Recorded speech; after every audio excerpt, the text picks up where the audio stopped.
Good morning, good morning, good morning. Hey, welcome again, man, to another day in the life of you. I hope you're having an amazing week so far. This, as always, I believe, is the best day of the week. It's the middle of the week. It's Wednesday, baby. It is hump day. And so it doesn't matter how the week started. We have made it, man, to the middle. We have made it to the hump. We just need to get over that to finish the week strong. So, I'm always so excited to be able to spend time with you. Thank you so much for choosing to hang out with me as well on this Monday morning, on this Wednesday morning. Wow, on this Wednesday morning. On this Wednesday morning, this morning, I want to share some thoughts with you on this idea of owning the room. Owning the room, right? What is that?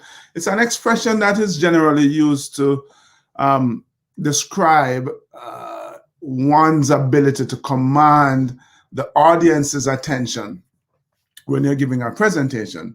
Um, I also like to think of it though in terms of your ability to command attention or respect of others in any given situation. It doesn't have to be an actual room as we understanding, right? But just in any situation, you're there gaining or commanding attention and respect from others. In other words, you're there holding your own. You're able to put your best foot forward, as it were, put your best self forward. I'm sure there were multiple times before, but the time when I think of the first time I, quote unquote, owned the room, I was 19 years old and joining the army, and you have this rigorous 3-day selection process that we had to go through. And one of the tests that they gave us, one of the things that we had to do was this impromptu speech. So it involved giving this 3-minute speech on a one-word topic. So I just remember sitting in the room, as nervous as hell, and this major, it comes over with this barrier with these different pieces of paper in it. And it goes, number 24, that was my number. You'll be first. And I dip my hand in and I pull out this piece of paper, and one word was written on it: communism. So it told me to step outside for a bit. Xander, great to see you. Um, and and to collect my thoughts. And I was having a hard time trying to figure out what the hell I was going to speak about on this thing, communism. And I came up with a quote that I know, or many years later learned it was a quote from Abraham Lincoln that I'm pretty sure I just butchered. So I walked back in the room, putting on an air of confidence, muster as much confidence as I possibly could. And I said, gentlemen, there are only men there, no women. The topic on which I'll be speaking this evening is communism. And I butchered the quote about government of the people, by the people, for the people. And I just kept talking. It obviously worked because, they selected me, right? So that's the kind of like the first instance I can think of me owning the room. But I want you to know that obviously, as I said earlier, it's not just about giving a presentation, although I use that example. It's really about you holding your own, right? You putting your best self forward. And so understand that this is a skill, man, and it's a really, really important skill to have, a really important skill to develop as you seek to navigate your world, your social and your professional world, right? And it's not just, how we talk about, hey, when you meet someone, you have to look them in the eye, you have to give a firm handshake, and kind of stand with your shoulders squarely, and all of those things. Those are all important. But I think it's also like projecting, just standing there with some charm and some charisma, and as I said earlier, commanding attention, because that inspires trust. It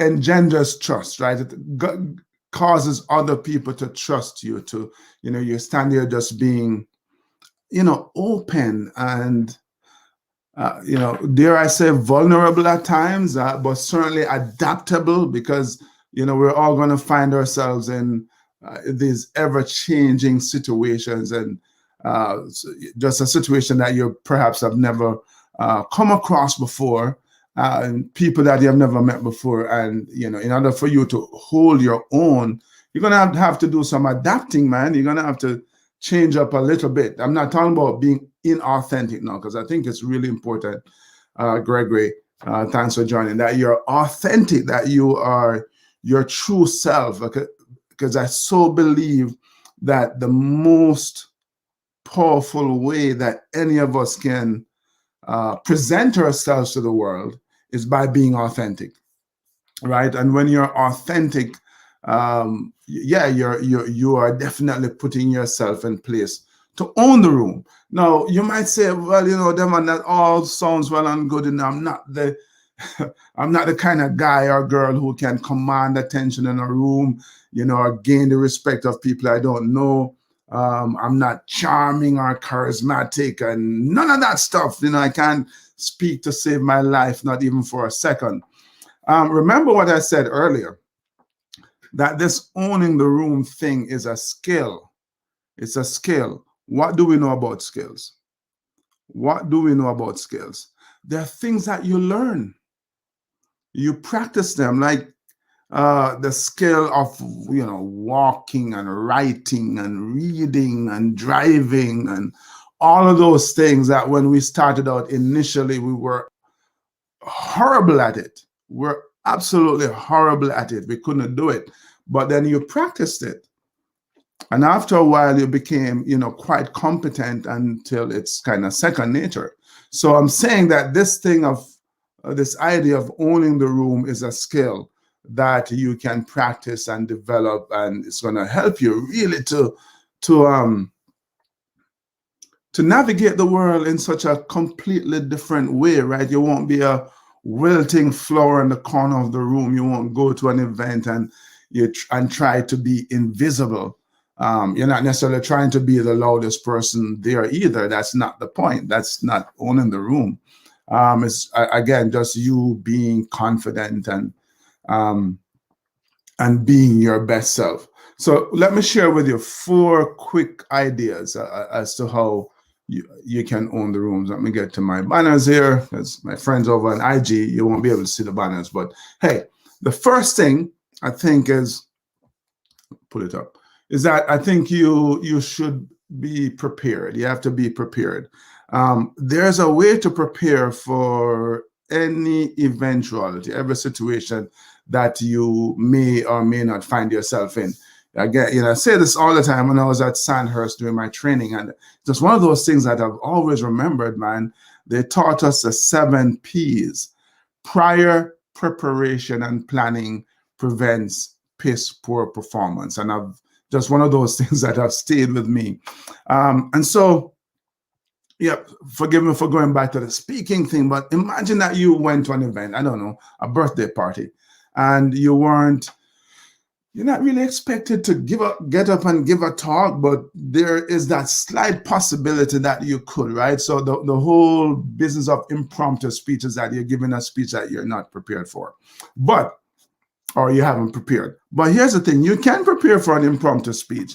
If you have the inkling that they may call you to say a few words, then it's your responsibility to know, work out in your head, in the event that I'm called to say a few words, what few words could I say? And you work that out in your head. You don't have to write it down. It doesn't have to be a big thing. You just work that out in your head, and if and when you're called, then you just say the thing that you prepared in your head. Bam! You're owning the room. You're going for a job interview. You're going to make a sales presentation.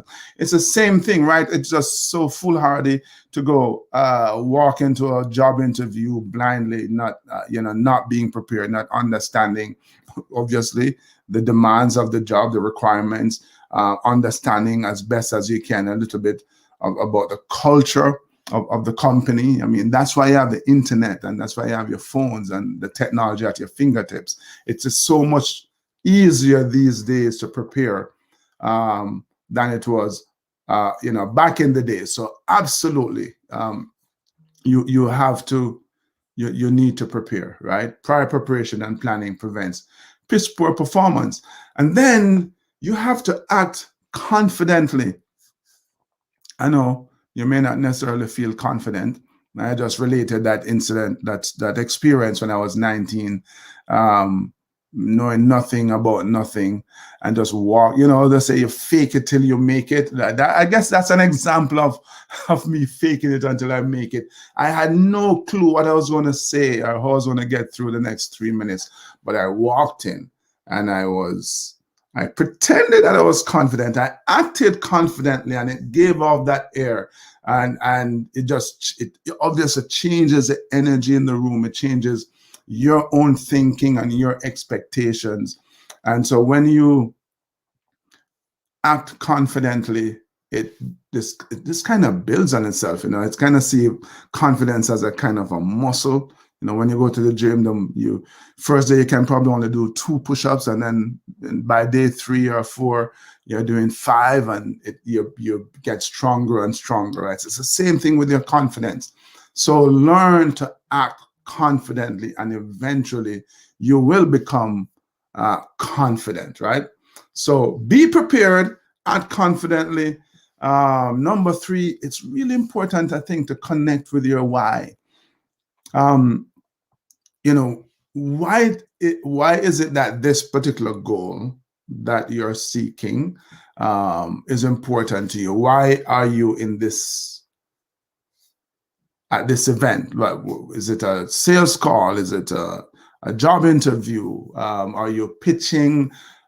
Is it a business meeting where you're pitching a business idea?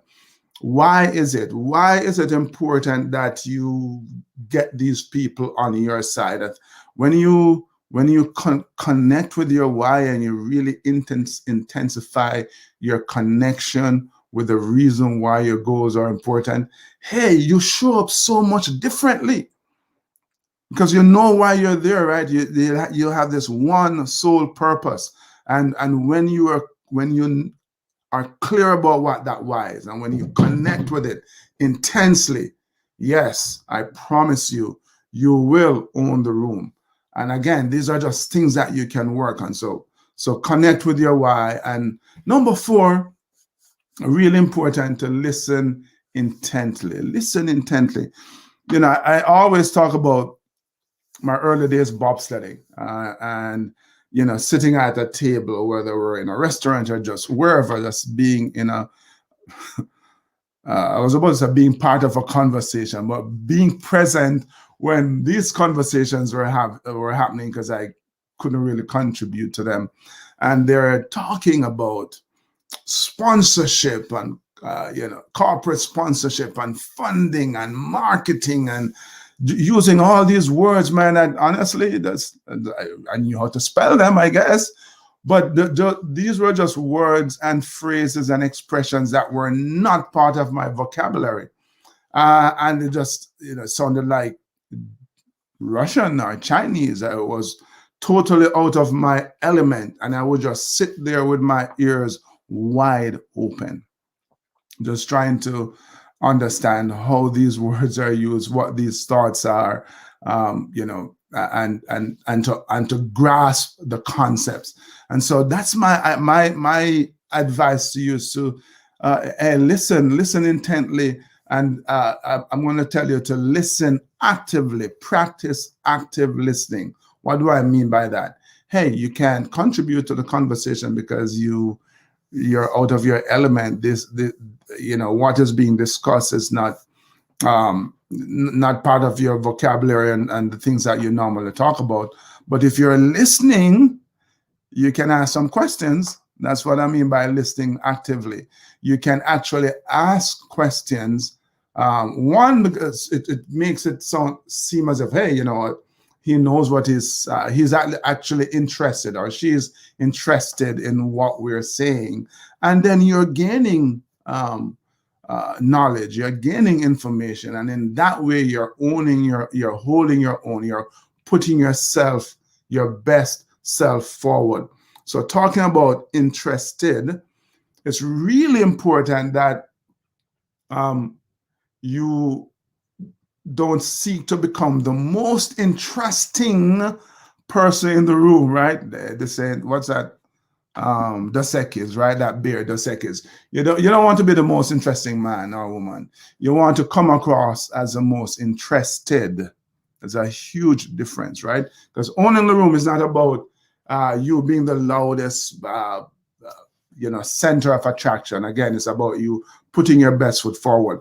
So being interesting is people going, Google. Are you trying to put yourself in a place where people are Google and gaga over you? No, you want to come across as interested. And when you're listening and you're asking questions, you're actively listening, you're seeking information, you're showing an interest in the other people in the room, then they will gravitate to you, because there's the subject that people like the most is themselves.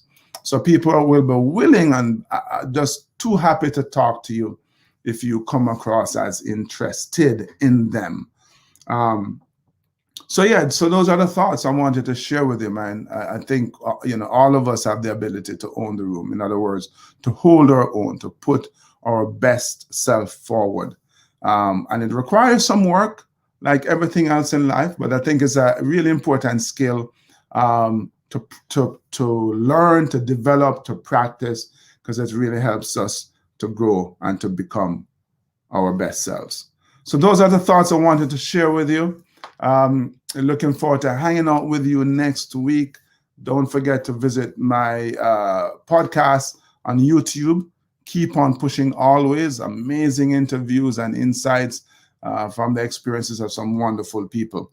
Until we connect next week, you know the deal. Feel free, by the way, to share this with your friends, man, and invite them to join us next week. And if you have an idea, a subject that you would like me to address, you find me, man. DM me at Keep On Pushing 88, either on Twitter or Instagram, or of course on Facebook as well. I'm the dude in the Jamaican bobsled uniform. Until we connect next week, my friends, yeah, man, keep on pushing.